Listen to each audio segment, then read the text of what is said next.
Goal, nation's leading institute.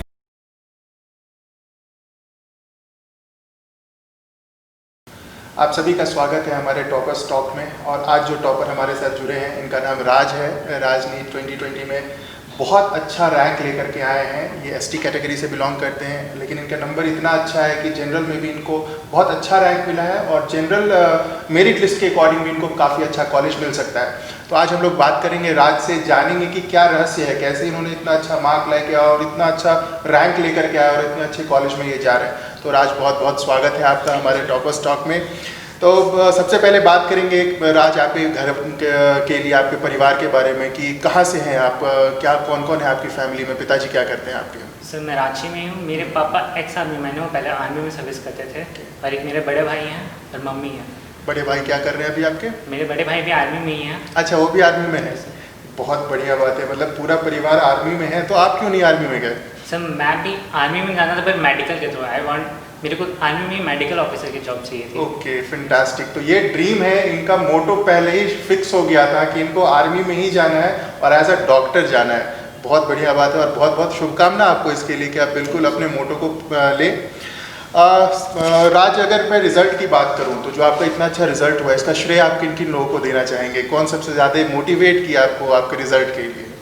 Sir अगर result के लिए श्रेय देना चाहेंगे सबसे ज़्यादा टीचर्स और पेरेंट्स को जाता है, क्योंकि टीचर्स ने हमें सबसे अच्छा प्रॉपर गाइडेंस दिया है जो हमें सबसे ज़्यादा ज़रूरत पड़ती है टेस्ट के लिए, रिजल्ट्स के लिए। और जो हमारा बैक सपोर्ट रहता है वो सबसे स्ट्रॉन्ग सपोर्ट हमें पेरेंट्स से ही मिल पाता है। तो सबसे ज़्यादा श्रेय टीचर्स और पेरेंट्स को जाता है। बहुत बढ़िया बात है। और एक बात मैं आपको बता दूं, राज हमारे टारगेट बैच से थे और टारगेट बैच से इतना अच्छा रिजल्ट लेकर के राज आए, ये रिमार्केबल है। बड़ी अच्छी बात है कि टारगेट बैच से भी इतना अच्छा रिजल्ट जब गोल का निकल के आता है तो बहुत खुशी मिलती है।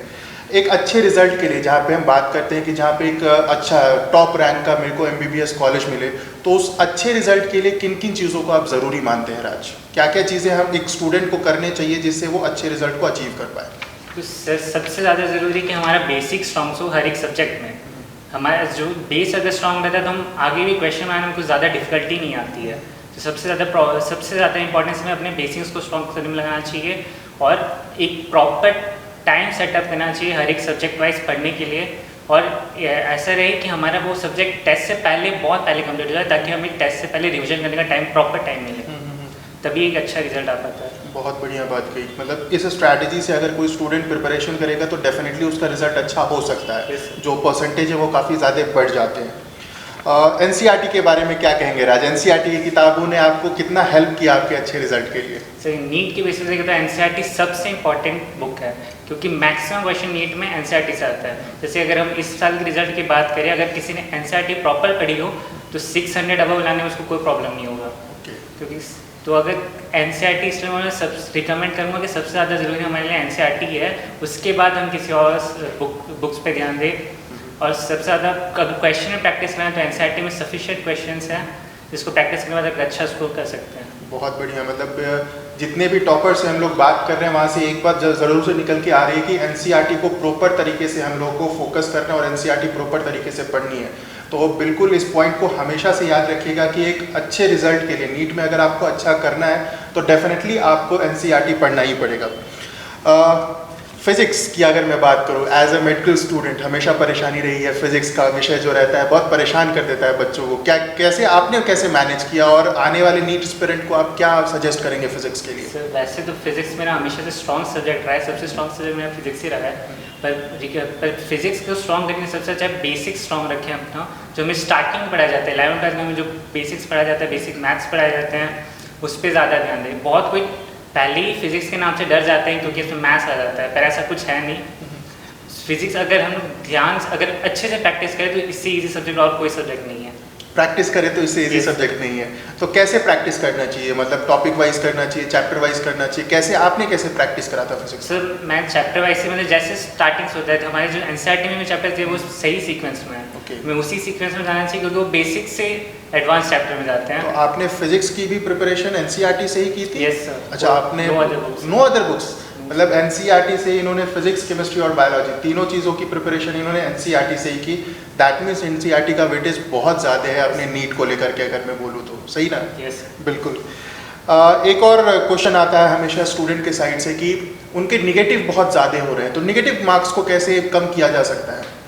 सिर्फ नेगेटिव मार्किंग होता ही क्योंकि हमारा कॉन्सेप्ट इनकम्प्लीट रहता है। या तो हमारा कॉन्सेप्ट है, या तो हमारा कॉन्सेप्ट कंप्लीट होना चाहिए, या फिर नहीं है तो हम उसको लीव कर देते हैं। पर अगर हमारा कोई कॉन्सेप्ट इनकम्प्लीट है और वो क्वेश्चन आ जाता है तो वही क्वेश्चन में फंस जाते हैं और रिस्क लेते हैं क्वेश्चंस में। वही रिस्क नहीं लेना चाहिए स्टूडेंट्स को। ओके, जहाँ मतलब कि रिस्क फैक्टर की अगर मैं बात करूँ तो बिना रिस्क लिए हुए अगर आप क्वेश्चन लेते हैं, दैट मीन्स जिस क्वेश्चन पे आपको कॉन्फिडेंस है, अगर सिर्फ उसी क्वेश्चन पे आप फोकस करेंगे तो डेफिनेटली आपका निगेटिव कम हो जाएगा। Yes. क्या रिवीजन का कहीं ना कहीं मतलब होता है निगेटिव कम करने के लिए? अगर हम रिवीजन पार्ट को थोड़ा और स्ट्रॉन्ग कर लें, क्वेश्चंस को थोड़ा और ज़्यादा कर लें, तो क्या उससे भी निगेटिव पे असर पड़ेगा? सर, रिवीजन बहुत इंपॉर्टेंट है क्योंकि वही तो हमारे कॉन्सेप्ट को स्ट्रॉन्ग करने में मदद करता है। अगर हम रिवाइज नहीं करते तो हम कुछ ना कुछ चीज़ें भूल जाते हैं और वही चीज़ टेस्ट में आ जाता है तो हम थोड़ा क्वेश्चन में फंस जाते हैं। हमें लगता है कि हमें आता है, नहीं आता है, और हम लोग वहीं पर रिस्क लेना स्टार्ट कर देते हैं और वही हमारा नेगेटिव। जो आप टारगेट बैच में थे, गोल के टारगेट बैच में थे, तो क्या क्या यूटिलिटीज़ आपको वहाँ से मिली, क्या क्या रिसोर्सेज आपको वहाँ से मिले जो कि आपका रिजल्ट इतना अच्छा करने में आपको हेल्प किया? सही, तो टारगेट्स के जो मॉड्यूल्स हैं वो बहुत अच्छे हैं बने, और उसमें सही बहुत अच्छे क्वेश्चन दिए हुए हैं जो हमारे लिए बहुत काम आता है। उसमें ना तो कोई बहुत डिफिकल्ट क्वेश्चन है, ना बहुत ईजी क्वेश्चन दिए हुए हैं, और वैसे ही क्वेश्चन हमें प्रैक्टिस करने चाहिए। और जो हमारे टारगेट्स के जो टीचर्स हैं वो भी हमें सही गाइडेंस देते हैं। वो हमें ये कभी नहीं बोलते कि हम टफ क्वेश्चंस की तरफ जाए, वो हमें यही समझाते हैं कि इजी क्वेश्चन देखो, और वो हमें कोई मिसडायरेक्ट नहीं करते हैं कहीं कि इधर उधर कोई बुक रिकमेंड नहीं करते हैं हमें। वो हमें वही बोलते हैं कि एनसीईआरटी दो। तो हमारे टीचर्स, टारगेट जो टीचर्स और मॉड्यूल से बहुत अच्छे हैं और उन्हीं कारण हमारे रिजल्ट आया है। बहुत बढ़िया बात। दैट मीन्स कि मॉड्यूल का एक बहुत बड़ा योगदान होता है एक अच्छे रिजल्ट के लिए। तो जैसा कि राज बता रहे हैं कि गोल के टारगेट बैच का जो मॉड्यूल है उसके क्वेश्चंस टू दी पॉइंट है, एनसीईआरटी ओरिएंटेड है, रिजल्ट ओरिएंटेड है, और जिन टीचर्स ने इनको पढ़ाया उन्होंने वही सजेस्ट किया कि आपको इसी से स्टिक रहना है और इसी के आसपास आपको आपका काम करना है। बहुत अच्छी बात है। रिवीजन के पार्ट पे अगर मैं बात करूँ तो रिकॉल डायरी कितना मायने रखता है रिवीजन के लिए? सर, अगर रिकॉल डायरी तभी काम जब मेरे को क्विक रिवीजन चाहिए होता है किसी टॉपिक के ऊपर या किसी सब्जेक्ट के ऊपर, और रिकॉल डायरी में वही सब लिखना है जो हमारे कॉन्सेप्ट वीक है और जिसके हमें ज़्यादा चांसेस है कि हम टेस्ट से पहले वो सब भूल सकते हैं। ओके, तो आपने भी रिकॉल डायरी बनाई थी? Yes sir. बहुत बढ़िया बात है। रिकॉल डायरी मतलब बनाना चाहिए। Yes sir. अगर आपको शॉर्ट टाइम में रिवीजन करना चाहते हैं तो you have to make the recall diary too. Yes. बहुत बढ़िया बात है। तो ये कुछ पॉइंट्स निकल के आ रहे हैं हमारे टॉपर की तरफ से जो कि बिल्कुल आपके लिए बहुत ज़्यादा ज़रूरी होगा।